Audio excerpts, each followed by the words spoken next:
보여줄까?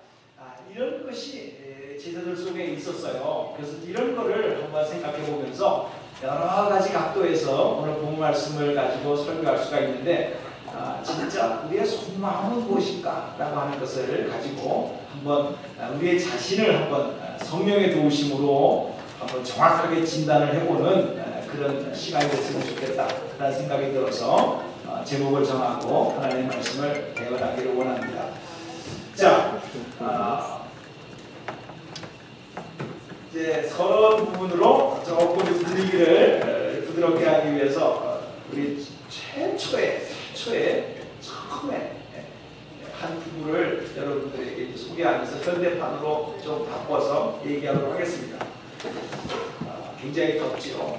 그래서 이제 아담과 하와가 에덴 동산에서 이렇게 살면서 음식으로 말하면 더우니까 수박을 갖다 놓고 수박 화채를 이렇게 만들어서 먹어가면서 이렇게 이제 대화를 하는데, 아내가 먼저 이렇게 하와가 이제 아담의 어깨에다 고개를 이렇게 대면서 물어보는 말이 있습니다. 자기야, 나 사랑해. 그러니까 뭐 아담이 뭐 당연히요. 물론이지. 여중에 중에 사는 당신을 내가 사랑하지. 난 너 여자는 그 한마디에 만족하지 못하는 것 같아. 뭐 확인을 해야 되나? 그 다음에 보는 말이 뭐겠죠? 뭘까요? 얼마나 사랑해? 그러면 또 우리 남자는 또 아주 각본처럼 또 대답하겠습니다. 오만큼 시작? 그렇지. 이렇게도 대답을 했습니다. 그러나 여자는 그 말 갖고 놀릴 수 없어. 정말 나만 사랑해?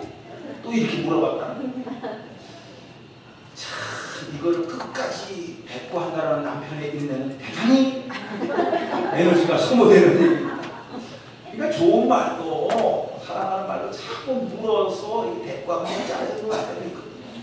그때 아담이 떠오르는 아이디어가 있었으니, 정말 나만 사랑할 수 있어? 라고 물어보길래 아담의 대답은, 이 세상에 너와 단둘이 있는데 누구를 사랑하냐?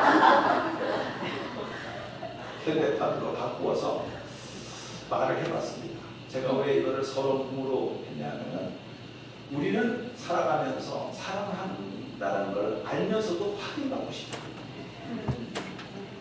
계속 물으면서 사랑하는 게 맞냐, 좋아하는 게 맞냐, 인정받고 있다는 걸 알면서도 그 말을 못 들으면 우리는 못 참는 성격이 있어요. 그래서 나를 인정하느냐, 나를 알아주느냐 라는 말로써 우리는 끊임없이 확인을 하게 되고, 그것이 때로는 약간 자기의 생각과 틀리게 될 때 우리는 반대로 시기와 질투가 나고 열등감이 생기는 그런 심리가 발동되어지는 것을 우리는 알 수 있습니다. 근데 성경은 똑같이 이런 마음을 숨기지 않고 제자들 사이에도 이런 일이 있었다는 것을 오늘 18장 1절부터 그렇게 말씀하고 있습니다. 그때의 제자들이 예수께 나왔습니다. 그리고 물어보는 게, 천국에서는 누가 크니까? 라고 물어봅니다. 누가 크냐 이거예요. 누가 인정받고 누가 중요한 포지션에서 그러면서 활동을 하는 사람이 누구냐? 라는 식으로 물어보게 됩니다. 이 18장의 1절을 이해를 하려게 되면 당연히 어디를 봐야 되죠? 17장을 봐야 돼요. 하나님께서 이 땅에 오셔서 예수님으로 사역을 하게 될 때 뭐 이렇게 하려고 한 것이 아니라, 어떤 일을 하다 보면은 제자들이 이런 상상을 할 수 있고 생각을 할 수 있다는 겁니다. 그런 의도는 아니었는데, 자, 예수님께서 특별한 영적 체험을 보여주기 위해서 베드로와 야고보와 요한을 데리고 산에 올라가서 변형되죠. 변형되는 가운데 뭐 여기가 좋사오니 하면서 참 아주 놀라운 아주 그 영적인 체험을 하고 옵니다. 그걸 현대말로 말하면은 뭐 기도원에 가서 하나님의 은혜를 체험하게 되고, 예수님이 뭐 흰 모습으로 바뀌어진 것을 보게 되니까 어떤 실제로 이렇게 본 그런 체험을 하고 왔다 이거죠. 누구는. 그런데 그 17장 11장에서 또 한편의 나머지 하나 예수님께 데려가지 아니하는 나머지 자들은 밑에서 귀신들로 넘어지고 병든 그 자식을 데리고 와가지고 이거 고쳐주시옵소서라고 부탁을 했는데 제자들이 주님의 이름으로 뭐 여러 가지 기도를 했어도 귀신이 나갔어요? 안 나갔어요? 진짜? 안 나갔어요. 이거는 기도 응답이 없었다 이거예요. 그러니 누구는 제자들은 뭐 갔다 와서 영적인 체험을 해가지고 내가 뭐 신기한 것을 봤다라고 하면서 그냥 붕 떠 있는데 자기는 주님의 이름으로 병든 자, 그 귀신 들린 자를 고치지 못하고 그 아버지가 하는 말이 아이고 이 사람들은 능히 고치지도 못하였나이다 라고 하는 것을 갖다 예수님한테 보고를 하게 되는 상황 속에서 제자들이 어떤 생각을 가지겠습니까? 아니 여러분들은 어떤 생각을 가질 수가 있겠습니까? 당연히 비교의식이 생기고 그리고 누구는 무슨 뭐 이러고 누구는 뭐 이거 하냐 이런 식으로 해석할 수가 있는 상황 속에서 나온 질문이라는 거죠. 근데 이거는요 뭐 유대인들이고 뭐 주의시들만이 아니라 한국적인 정서에서는 너무나도 공감이 가는 그런 이야기다라고 얼굴이 책을 썼습니다. 여러분이 혹시 뭐 관심 있는 분은 아시겠습니다만은 이 교태라고 하는 초선님과 논설위원으로서 엄청난 그 업적을 남긴 분이 계십니다.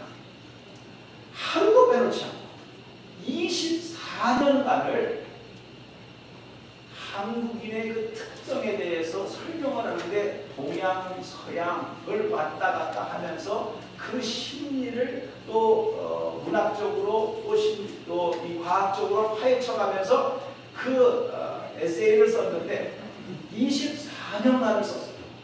그래가지고 그분이 쓴 그것만 모아서 나온 책이 14권이나 됩니다.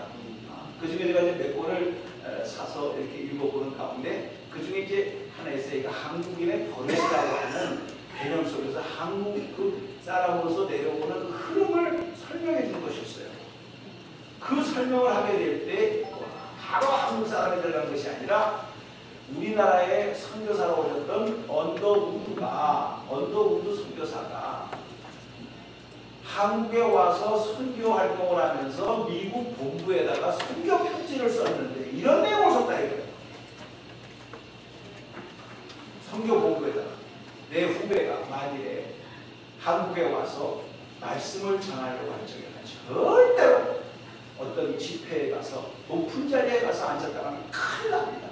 제일 밑에 하석에 서서 그렇게 말씀을 증거해야 거기 있는 사람들이 듣지 뭣도 모르고 저 높은 자리에 앉아가지고 설교를 했다가는 듣지도 않고 당장 쫓겨납니다. 이런 선교복을 했다가 그리고 어느 집에 가더라도 안방에 가게 되면 그 집에 제일 가장의 아버지가 앉는 자리가 따로 있고 어머니가 앉는 자리가 따로 있고 자식이 앉는 자리가 따로 있고 손녀가 앉는 자리가 따로 있지. 이 순서를 모르게 되면 큰일 납니다. 이렇게 선교보고를 실제로 쓴 기록이 있다는 거죠. 그러니까 미국 사람이 딱 듣기에 그런 거 한국에는 퍼스트 클래스가 따로 있고 비즈니스 클래스가 따로 있고 이코노미 클래스가 따로 있느냐 그걸 1등석, 2등석, 3등석이 정해져 있느냐 표시가 되어져 있느냐 이렇게 또 미국 사람들은 미국식으로 해석을 했다는 거예요. 근데 여러분 잘 우리는 이해를 합니다. 어느 식당에 가도요 사장이 앉는 자리는 따로 있어. 안 붙여놔도 거기는 사장이 앉아야 돼. 우리는 문화 속에서 그걸 이해합니다. 부장이 앉아야 될 자리가 따로 있고 과장이 앉아야 될 자리가 따로 있어요. 이것을 잘 감으로 캐치를 못하는 사람은 사회생활하기가 힘들어요. 그러면서 이게 다 뭡니까? 하나의 서열을 만들어내는 위아래를 정하고자 하는 그런 의식이 한국 문화 속에는 젖어 있다. 이 얘기를 이규태 씨가 쓴 거죠. 그러면서 여러분들이 흔히 무심코 한 말이지만은 우리의 이민 생활 속에서 제일 먼저 물어보는 말이 뭡니까? 미국 온 지 얼마 됐습니까? 이거는 그 사람이 뭐 몇 년 됐다 그걸 알고 싶어서 물어보는 게 아니에요. 그 사람이 대답을 합니다. 3년 됐습니다. 자기가 10년 됐거든요. 아직 멀었네. 그래서 머릿속에 서열을 두는 거야. 조금 더 고생해야겠구나. 벌써 이렇게 딱 하는 거야. 그리고 우리도 한국식으로 물어봤을 때 우리는 나이를 물어보다가 몇 살이십니까? 그럼 몇 살이라고 대답을 한다. 나이를 알고 싶어서 물어보는 게 아니야. 자기가 나이가 많으면 인생 좀 더 살아야 되겠구만 하고 나이로서 눌린다. 나이로서 눌러본다. 이렇게 의식을 갖고 있다. 이것을요 어린아이가 다 배웁니다. 아버지가 뭐하냐? 이거 물어보는 겁니다. 너는 어느 아파트 어느 동에 사느냐? 거기에 따라서 그 아파트의 수준이 나오고 똑같은 동네라도 몇 동은 조금 더 비싼 동이고 어느 동은 좀 싼 동이고 다 아파트도 그렇게 되어 있습니다. 이거를 서열을 딱 정해가지고 그걸 판단한다는 거예요. 현대인들은 왜 현대인들로서의 오늘의 모습은 서열 안 정해졌습니까? 기업이 다 기업입니까? 대기업에 나간다. 괜찮은 준비야. 중소기업에 다닌다. 벌써 서열이 딱 정해져 있어요. 그 다음에 또 우리는 말하기 쉽지만 그래도 연봉이 얼마 되느냐? 왜 물어봅니까? 서열을 정하겠다. 오, 수준이 있는 삶을 사네. 뭐 겨우겨우 사네. 자기도 모르는 사이에 이 서열 의식을 가지고 사람을 판단하고 높고 낮음을 판단하는 도구로 사용되어지고 있다 이거예요. 우리의 말의 수가. 그때 이규태 씨가 이거로만 판단을 했으면은 그냥 평범한 사람인데 역시 이 사람은 이 한국의 문화와 정서를 파헤쳤어요. 어떻게 파헤쳤느냐게 되면은 우리나라의 문화는 농사 문화라는 거예요. 여러분 농사만 짓는 민족이 그렇게 많지 않습니다. 유목민족도 있습니다. 유대인들은요 이렇게 양대가 이동을 해야 돼요. 이동을 할 적에는 서열이 없어요. 여기 가서 이 사람 만나고 저기 가서 저 사람 만나고 하기 때문에 그런 질서가 없는데 농사는 한 땅에서 매번 같은 얼굴을 보면서 10년, 20년, 100년 그래서 농사를 짓다 보니까 자동적으로 서열이 생기기 시작했다. 왜? 계속 보는 얼굴이고 오랫동안 같은 장소에서 살다 보게 되니까 장유미소 높은 사람 나쁜 사람이 생기게 되고 나이 높은 사람 적은 사람이 생기게 되면서 그러면서 우리나라에 그런 정서가 생기기 시작했다 라고 하면서 그렇게 글을 썼습니다. 그걸 읽으면서 공감을 합니다. 아 세상에서는 그럴 수가 있겠구나 라는 말씀으로 우리가 해석할 수가 있는데 그러면 세상은 그렇다고 치더라도 세상은 다 농사만 짓고 사는 것도 아니고 유목민족도 있고 떠돌아다니면서 하는 사람도 있는데 어떻게 그걸 한 곳으로 기준 잡아서 말할 수 있을까? 진리 대신 성경은 뭐라고 말하는가?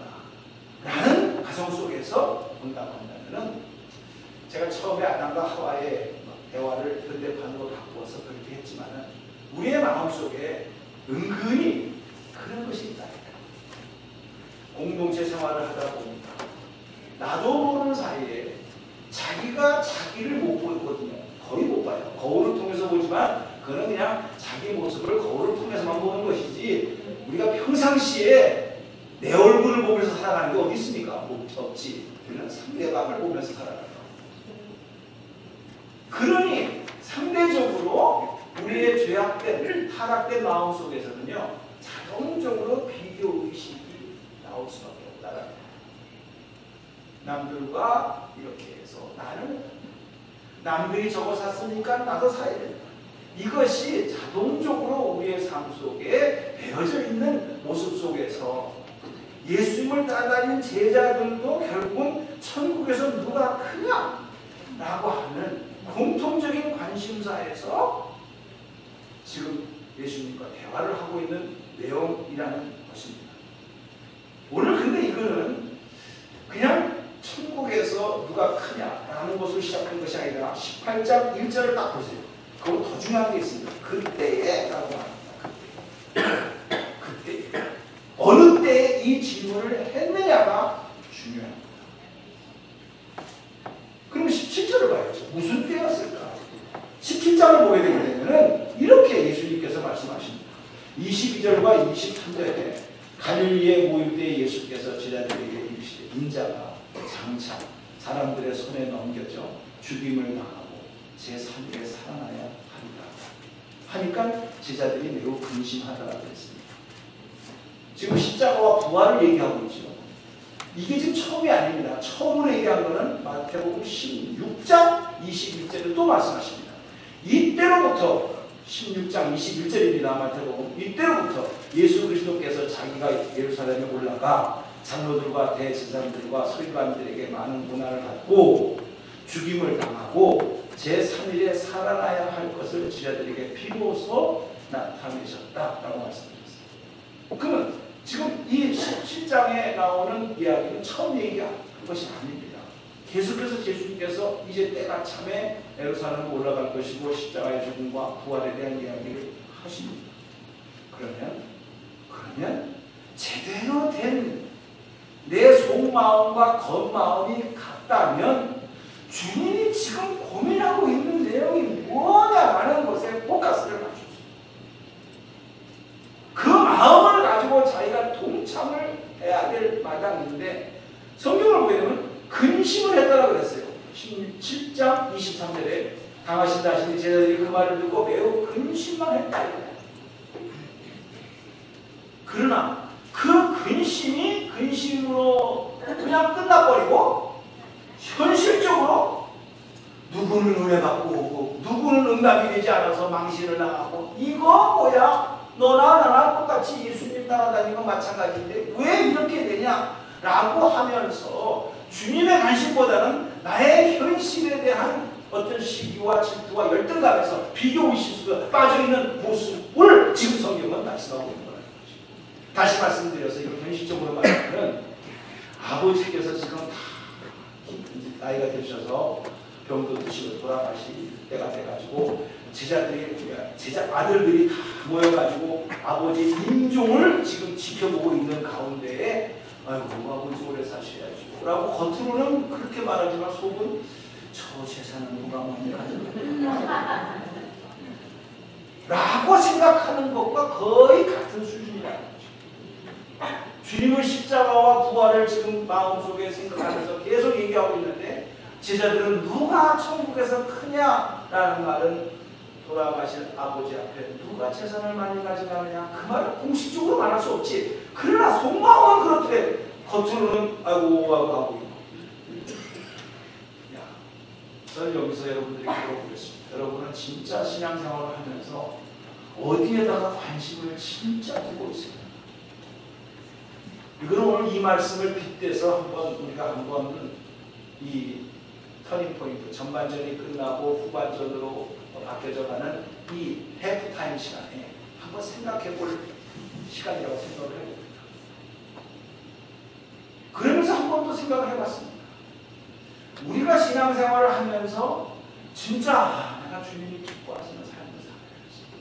나도 열심히 정말 주님을 의지하고 믿으면서 믿음 생활 잘해야지. 이런 생각 안 가진 거 아닙니다. 노력을 많이 합니다. 수고도 많이 합니다. 제가 봐요. 같이 여러분과 하면서 야, 저분은 어떻게 저렇게 열심히 할 수 있을까? 참 귀하다. 이런 마음도 드는 분도 있어요. 그러나 대부분 우리가 한번 이 말씀 속에서 비춰보면 그것 또한 내가 관심을 갖고 교회에 충성해야지, 하나님 말씀을 순종해야지 그런 마음도 있어요. 없는 게 아니에요. 그거가 20%냐 30%냐 이걸 지금 물어보는 실제로 여러분의 마음속에는 그런 겉모습은 있지만 딱 성전을 떠나는 순간 아니 이 순간이고 여러분의 마음속에 실질적으로 관심을 갖고 있는데요. 누가 크냐? 누가 출세하냐? 누가 돈 많이 버냐? 누가 멋있게 인생을 살아가느냐? 라는 것에 대한 인정받는 삶에 대한 출세하고 돈 버는 것에 대한 삶에 대한 관심과 그런 뜻에서 신앙생활을 하고 있지는 않습니다. 왜? 제자들도 근심을 했거든요. 그 말씀을 들을 때. 그러나 아무 대책이 없고 현실 속에서 누가 크냐라는 것으로서 주님께 질문을 하는 내용을 우리는 봤기 때문에 여기서 주님의 대답이 드디어 참 우리가 의미 깊고 정말 실질적으로 우리가 적용해야 될 내용이 있습니다. 질문은 이렇게 됐습니다. 천국에서 누가 크냐라고 했을 때 주님의 그들이 듣고 싶어하는 대답은 이러이러한 사람이 큰 자다 라고 대답을 듣기를 원했어요. 그래야 질문에 대한 정확한 대답을 듣는 거죠. 근데 주님이 대답한 모습은 전혀 다릅니다. 2절을 보게 되면 갑자기 어린아이를 하나 불러서 가운데다가 세워놓습니다. 시청각해 못 시킵니다. 그러면서 이렇게 말합니다. 진실로 3절에 진실로 너에게 이르노니 너희가 돌이켜 어린아이들과 같이 되지 않으면 결단코 천국에 들어가지 못한다. 무슨 말입니까?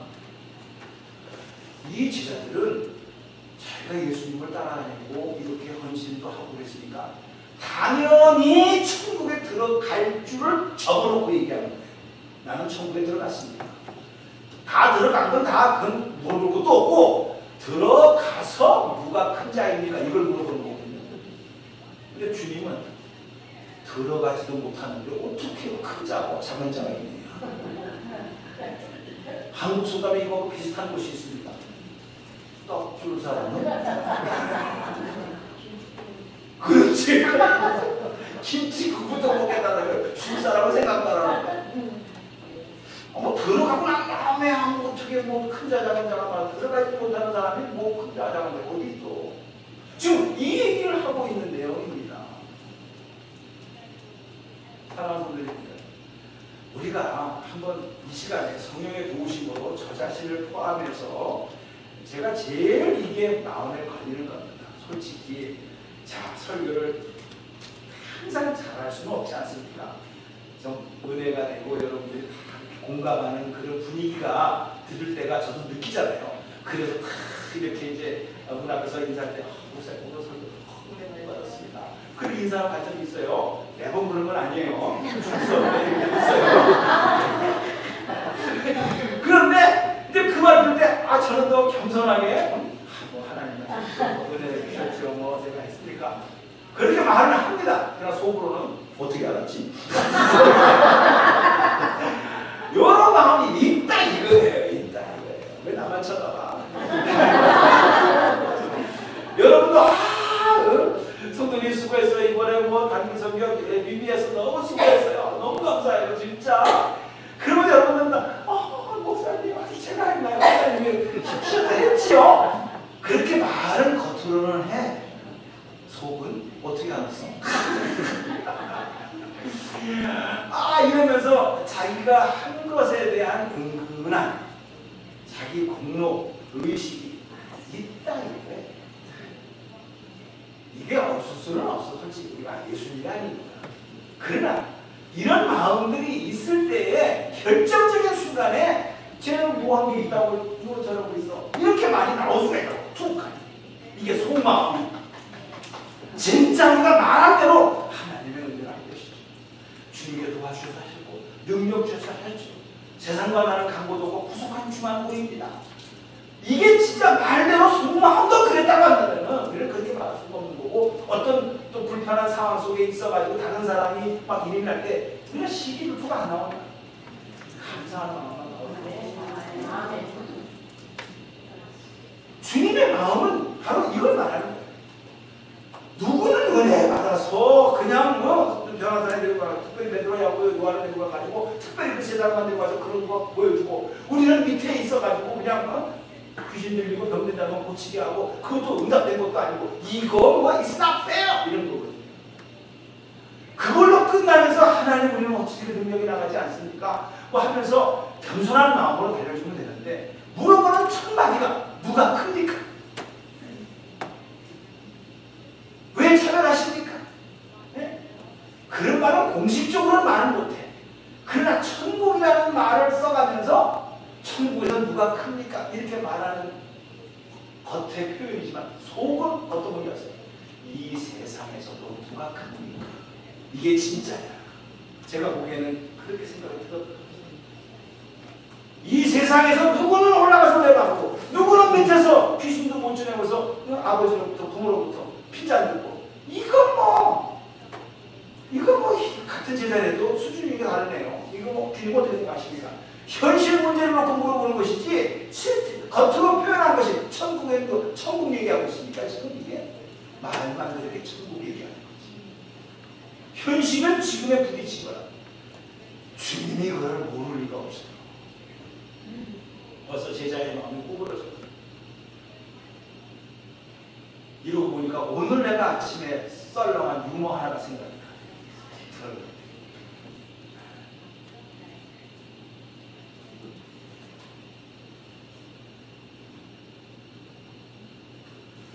집에 갑자기 할머니가 있었어요. 집에가 걸린 할머니가 있어가지고 이제 이렇게 손가락 두 개를 보여주면서 할머니 이게 몇 개요? 그랬대요. 그러니까 이 할머니가 뭐라고 그랬대요? 네? 갑자기 저 생각이 안 나요. 나중에 죄송합니다. 생각이 나면 큰일 났다 얘기해드릴게요.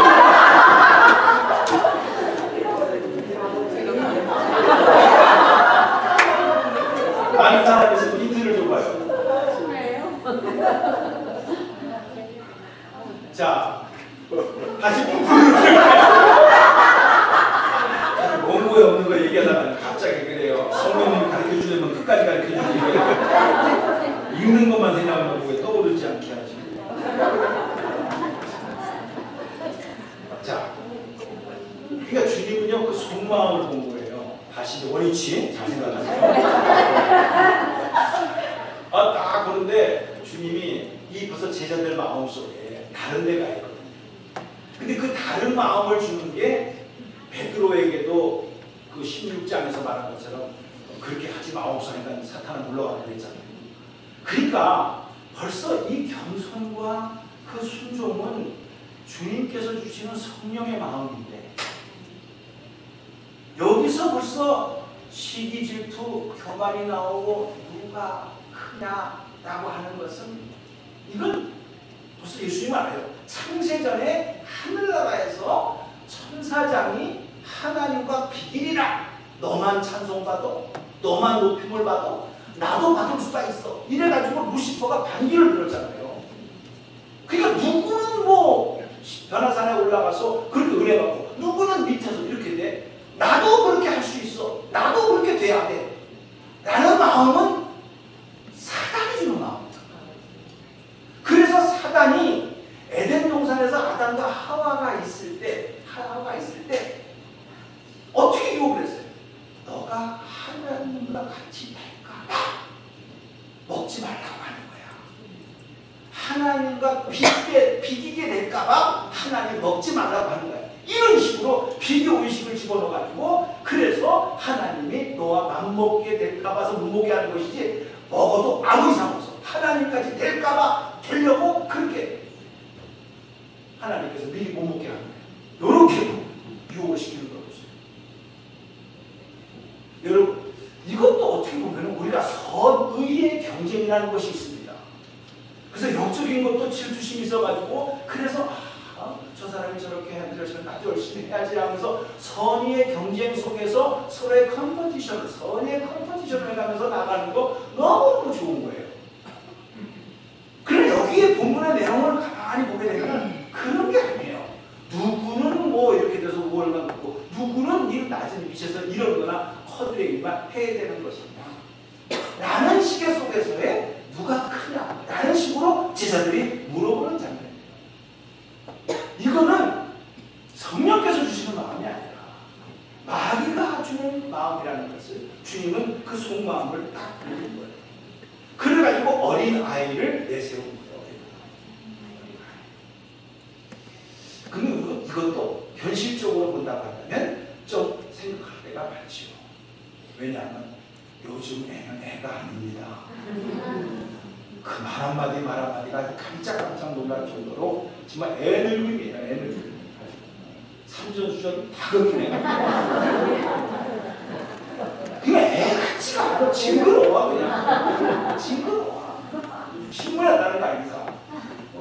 아니 중학생 된 아이가 어떻게 해가지고 그 요즘 컴퓨터를 잘하니까 그런 거에 의해서 큰 돈을 벌 때가 있습니다. 실제로 여러분 한국 그런 게 벤처에서 나이와 상관없이 그거 잘 되는 기반 아이디어로 이게 떼돈을 벌 때가 있어요. 그래서 기자가 와가지고 그 중학생 된 아이가 떼돈을 버는 것에 대해서 축하를 하면서 이렇게 많이 벌어서 어떻게 할 것입니까 하니까 그 중학생이 하는 말이요. 네, 제가 이 돈을 모아서 사회에 복지에 사용해가지고 많은 어려운 사람들을 도와주겠습니다. 이런 애늙은이 같은 징그러운 소리를 했다는 거예요. 기자가요 감동을 받은 게 아니라 이거는 중학교의 정신 연령에서 할 소리가 아니라는 거예요. 누가 중학교 애들이 사회 복지를 위해서 어려운 사람을 해서 이런 말을 할 수가 없는 거거든요. 너무나 사고방식이 아주 애늙이가 돼가지고 그렇게 한다는 거예요. 그래서 여기서 어린아이 하나를 불러서 가운데 세우면서 이 어린아이와 같이 돌이키지 아니하면 결단코 천국에 들어가지 못하리라 말씀 속에서의 주님 당시에 그 어린아이는 뭘 봤을까요? 첫째, 솔직함. 둘째, 순종. 셋째, 순결함. 넷째, 정직함. 다섯 번째, 겸손. 어린아이들이 가질 수 있는 오리지널. 그 마음의 특징을 보시고 어린아이를 세우시고 그 어린아이가 가질 수 있는 그 순수한 마음을 가지고 주님께서 대답을 해주신 내용이라는 거죠. 오늘 저와 여러분이 얼마든지 선의의 경쟁 속에서 누가 크냐라고 말할 수도 있고 또 세상에서는요 많이 가지고 돈을 많이 벌면 우리는 사장님이라고 부르고 돈이 없으면 똑같은 남자라도 아저씨라고 부릅니다.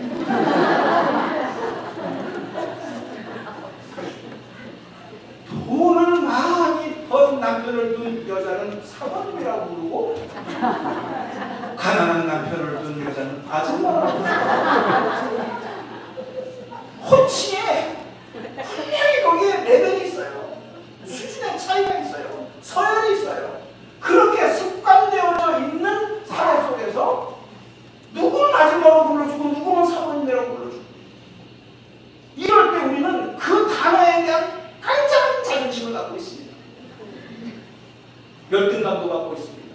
또 불림을 받는 자는 또 교만기가 있게 될 수밖에 없습니다. 이것이 편준화되어져 있는 이 시장 속에서 왜 나는 아줌마냐? 나는 왜 아저씨냐? 누구처럼 사장님, 회장님, 사모님 이런 소리 들어가면서 할 수가 있는 여기에 누가 12제자 중에 7분도 그런 컴플레인을 하고 있다는 현실을 보라요. 우리가 겉으로는 뭐 다 하나님의 자녀 예수 믿고 왕자되네 예수 믿고 공주되네 그건 그냥 공식적으로 하는 얘기. 속마음은 난 왜 아줌마냐? 이렇게 생각할 수가 있다 이거예요. 그러면서 주님은 정확하게 말씀하십니다. 누가 진짜 그러면 큰 자냐? 세상에서는 아줌마라고 부를 수도 있다. 사모님이라고 부를 수 있다. 그러나 하나님 나라에서 누가 진짜 큰 자냐?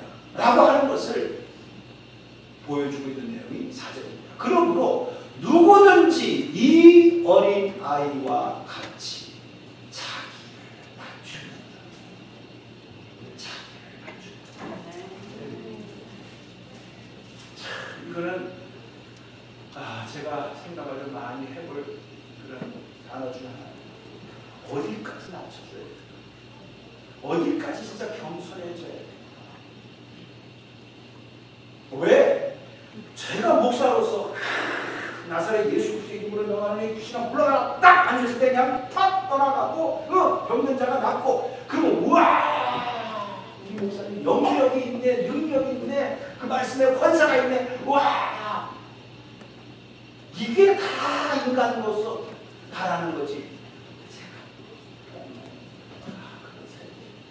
이렇게 하면서 그런 은사 능력 하나도 나타나지 않냐고 그리고 그냥 여기서 말한 것처럼 낮추고 겸손하고 그냥 이렇게 그냥 그렇게 살아가는 그 나약한 모습 마치 예수님께서 그렇게 능력을 베풀었다가 도살장에 끌려가는 양초이라고 이사야서 3장에 말한 것처럼 아무 대안도 하지 않고 결정적인 순간에 한 방을 날려야 될 세상에 그냥 말없이 고문당하고 십자가에 달려가는 모습을 바라보는 제자들이 도망간 것처럼 이왕 화끈하게 능력 보이려면 끝까지 보여주고 보일 때 보여줘야 될 텐데 맨 마지막에서는 힘없는 어린 양 도산장에 끌려가는 짐승처럼 그렇게 가는 모습을 바라보는 누가 끝까지 그 사람을 따라가겠냐고 현실적으로.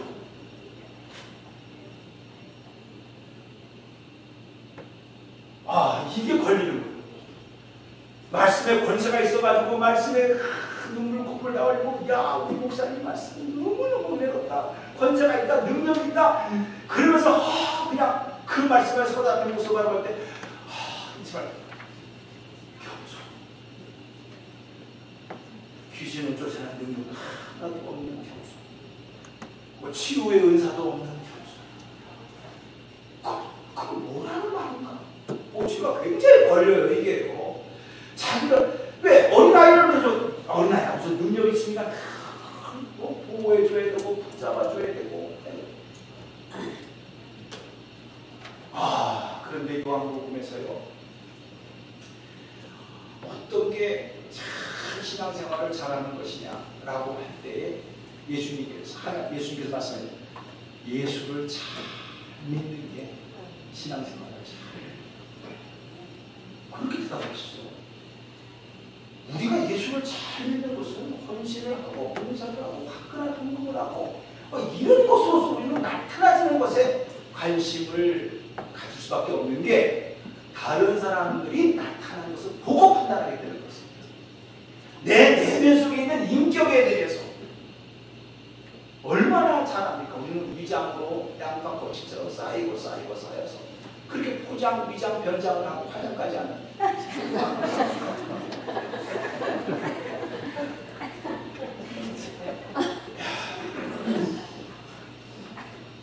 이게 진짜 이게 내 힘으로는 안 되는 거야. 진짜 안 되는. 내가 아무리 겸손해야지. 아니 그렇지. 맨날 이런 거.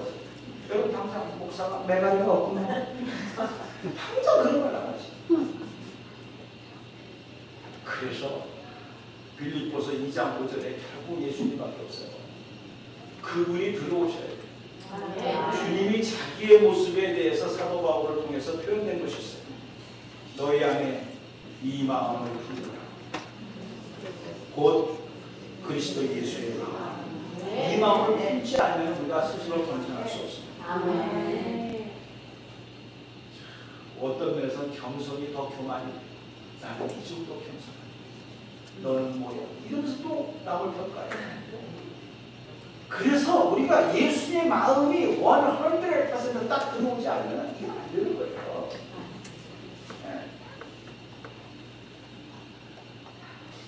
그런 근본 하나님의 본체시나 하나님과 동등됨을 취할 것을 여기지 않냐. 맘먹지 아니했다는 거지. 동등됐는데 동등됨을 취할 것을 여기지 않냐. 오히려 자기를 비웠다. 종의 형체를 가졌다. 사람들과 같이 되었다. 그리고 사람의 모양을 나타나셨으며 자기를 낮추시고 죽기까지 복종하셨습니다. 이게 낮춘다 겸손, 그게 아니라 겸손의 그 경지와 낮춤의 경지는 죽기까지다. 우리가 살아있기 때문에 그런 것이다. 자존심도 살아있기 때문에 그런 것이다. 내가 남들로부터 인정받는 것도 내가 살아있기 때문에 그런 것이다. 죽은 자가 뭘 인정받을 수가 있겠습니까? 죽기까지 복종하시고 십자가에 죽으십니다. 이거더라고요.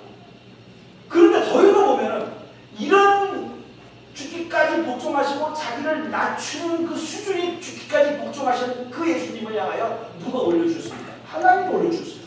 하늘에 있는 자들과 땅 위에 땅 아래 있는 자 모두 다 예수의 이름에 무릎을 꿇게 하십니다. 이야, 그렇구나. 하나님이 올려주셔야 올려주시는 것이다. 하나님이 낮춰줄 때 낮춰주는 것이지 우리가 낮춰줬다 올렸다 되는 것이 아닙니다. 그러나 우리가 하나님의 말씀에 순종하게 되면, 죽기까지 복종하게 되면 하나님께서 때가 참에 올려주십니다. 어느 누구가 33살에 그 젊은 나이에 결혼도 안 한 그 한 사람이 죽었을 때, 신약시대만 보더라도 2000년이 지났는데도 여러분 역사의 한 페이지 속에 지금도 예수 그리스도의 이름이 존귀하게 여겨지는 이 세상에 어떤 사람이 있습니까? 예수님밖에 없어요. 그분이 뭐 엄청난 일을 했습니까? 세계를 돌아다녔습니까? 가롯도 반당한 예루살렘에서만 떠나보질 않았어요. 33살에 배신해서 죽었어요.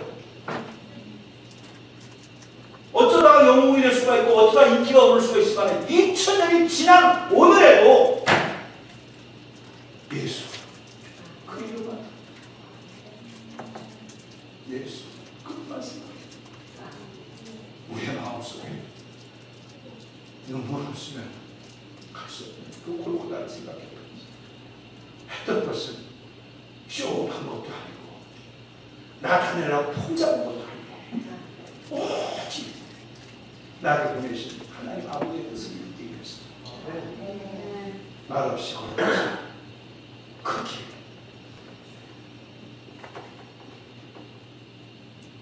그분이 우리는 그분을 생각하면 낮춰줄 수도 있고 잘 비울 수도 있고